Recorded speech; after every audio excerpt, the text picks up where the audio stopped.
Aksi ribuan mahasiswa dari gabungan BEM se-Jawa Timur berakhir dengan ricuh. Kericuhan tersebut dipicu oleh tidak terpenuhinya keinginan mahasiswa untuk bertemu dengan Ketua Dewan DPRD Jawa Timur, Muhammad Musyafaq Rauf. Mahasiswa meminta politisi Partai Kebangkitan Bangsa itu agar menelepon Presiden Prabowo Subianto untuk menyampaikan 10 tuntutan mahasiswa. Kami sudah lama menunggu di sini.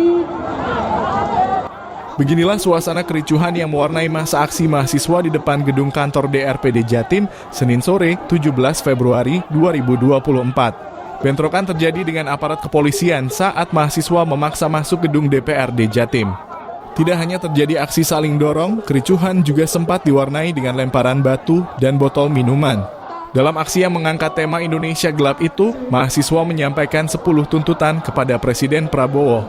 Selain itu, mahasiswa juga meminta Ketua DPRD Jatim Muhammad Musyafaq Rauf untuk keluar dan menelepon Presiden Prabowo agar menyampaikan secara langsung 10 tuntutan tersebut. Teman-teman semuanya harap tenang. Harap tenang. Teman-teman harap tenang. Teman-teman jangan anarkis. Maju. Polisi, jangan jeblok. Teman-teman semuanya harap tenang. Harap tenang. Satu komando. Harap semuanya tenang.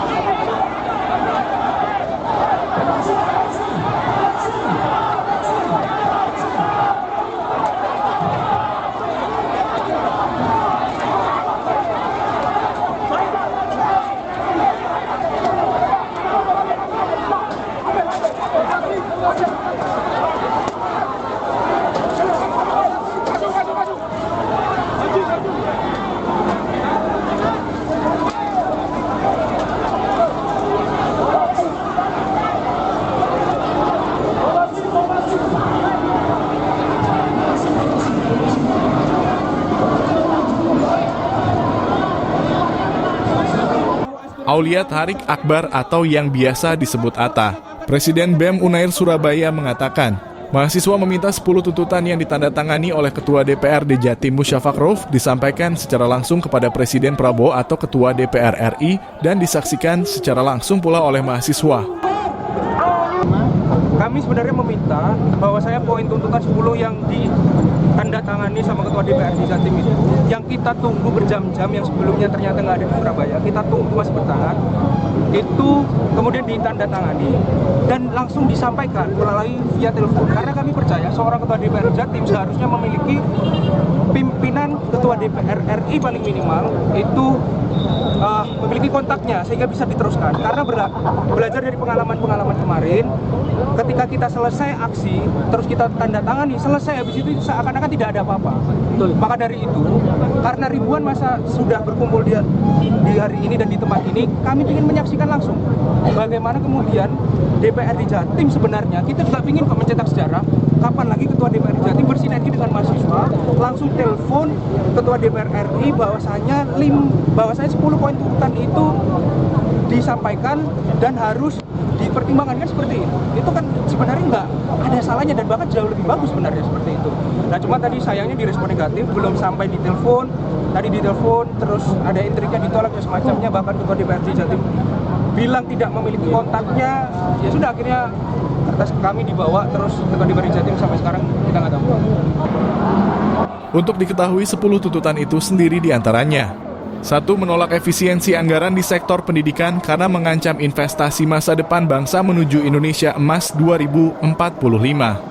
2. Memberikan hak-hak dosen yang mangkrak seperti tunjangan kinerja bagi dosen ASN dan memastikan kesejahteraan tenaga pendidik.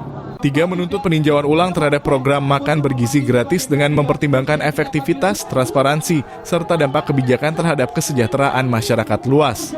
4. Menolak penerbitan izin usaha pertambangan di lingkungan kampus yang berpotensi merusak lingkungan akademik, mencederai independensi perguruan tinggi, serta bertentangan dengan prinsip keberlanjutan. 5. Menolak revisi Tata Tertib DPR RI Nomor 1 Tahun 2025, khususnya Pasal 288, karena berpotensi membatasi peran serta masyarakat dalam pengawasan terhadap kinerja legislatif serta melemahkan prinsip demokrasi. 6. Menolak rencana revisi UU KUHP dan UU Kejaksaan agar tidak menciptakan tumpang tindih hukum dalam proses peradilan serta mencegah terciptanya absolute power kejaksaan karena adanya pelebaran wewenang kejaksaan dalam peradilan perkara. 7. Menuntut kejelasan dan evaluasi keberlanjutan pembangunan ibu kota Nusantara. 8. Mewujudkan reformasi agraria dengan mencabut proyek strategis nasional yang justru merugikan masyarakat termasuk Surabaya Waterfront Land. Cabut hak guna bangunan ilegal di beberapa daerah Jawa Timur. 9. Cabut instruksi Presiden nomor 1 tahun 2025. Dan 10. Hapuskan multifungsi TNI Polri dalam sektor sipil karena melenceng dari cita-cita reformasi Indonesia. Atas kericuhan yang terjadi, kepolisian terpaksa membubarkan mahasiswa dengan water cannon. Namun demikian, meski akibat kericuhan yang terjadi, 5 orang mahasiswa yang sempat ditahan karena diduga menjadi provokator kericuhan telah dipulangkan setelah masa aksi mahasiswa membubarkan diri.